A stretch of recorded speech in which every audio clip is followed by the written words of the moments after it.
आपण बनवणार आहोत पौष्टिक आणि मऊ वरईचा शिरा। चला तर मग पाहूया या आरोग्यदायी आणि सोपा नैवेद्य कसा बनवायचा। वरीचा किंवा भगरीचा शिरा करण्यासाठी इथे मी अर्धा वाटी भगर घेतलेली आहे।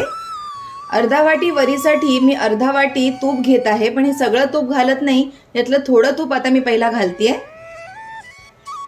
तूप गरम झालं की यामध्ये ही अर्धा वाटी वरी घालायची आणि आता ही थोड्या वेळ आपल्याला तुपामध्ये भाजून घ्यायची। वरीचा कलर आपल्याला चेंज करायचा नाहीये, थोडीशी खमंग खरपूस होईपर्यंतच आपल्याला भाजायची आहे। आणि जर आपल्याला वाटलं की ह्याच्यामध्ये तूप कमी आहे तरच एक्स्ट्रा तूप घालायचंय, त्याच्यामुळे अर्धा वाटी तुपातलं मी अगदी पाव वाटी तूपच वापरलंय। इथे मी एका टोपामध्ये 1 वाटी दूध आणि अर्धा वाटी पाणी गरम करत ठेवलेलं आहे। अर्धा वाटी भगर आपण वापरतोय, त्याच्या अंदाजाने हे दूध आणि पाण्याचं मिश्रण मी गरम करत ठेवलंय। वरी किंवा भगर आता छान अशी परतून झालेली आहे तुपामध्ये आणि खमंग असा सुगंध पण येत आहे। आता यामध्ये 1 टेबलस्पून एवढं वरीचं पीठ घालायचंय। वरीचं पीठ घातल्यामुळे हा जो शिरा आहे हा छान मिळून येतो आणि हा देखील आता याच्यासोबत छान भाजून घ्यायचा आहे। आता यामध्ये थोडे ड्रायफ्रुट्स कट करून घालायचे आणि ते देखील याच्यासोबत छान परतून घ्यायचे।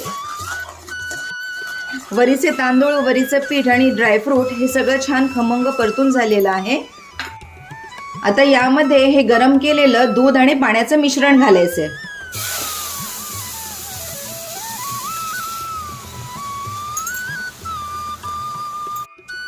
पहा किती छान असं फसफसलेलं आहे। हे मिक्स करायचंय आणि बारीक गॅस करून आता 7 ते 8 मिनिट हे शिजवून घ्यायचंय। मी गॅस बंद केलेला आहे, आता झाकण ठेवते आणि 7 ते 8 मिनिट शिजवून घेते।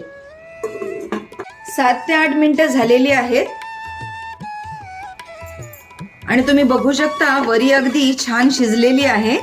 हे पहा, आता यामध्ये आपण साखर घालूया। अर्धा कप वरीसाठी मी अर्धा कप साखर घालत आहे। तुम्हाला जर कमी साखर घालायची असेल तर तुम्ही कमी देखील घालू शकता। आणि आता यामध्ये थोडीशी वेलची पावडर घालायची। हे सगळं व्यवस्थित मिक्स करून घ्यायचंय आणि आता मंद गॅस करून परत 3 ते 4 मिनिट आपल्याला हे झाकण ठेवून शिजवून घ्यायचंय। 4 ते 5 मिनिटं झालेली आहेत आणि तुम्ही बघू शकता देवी आईच्या नैवेद्यासाठी मऊ लुसलुशीत असा हा भगरीचा शिरा तयार झालेला आहे।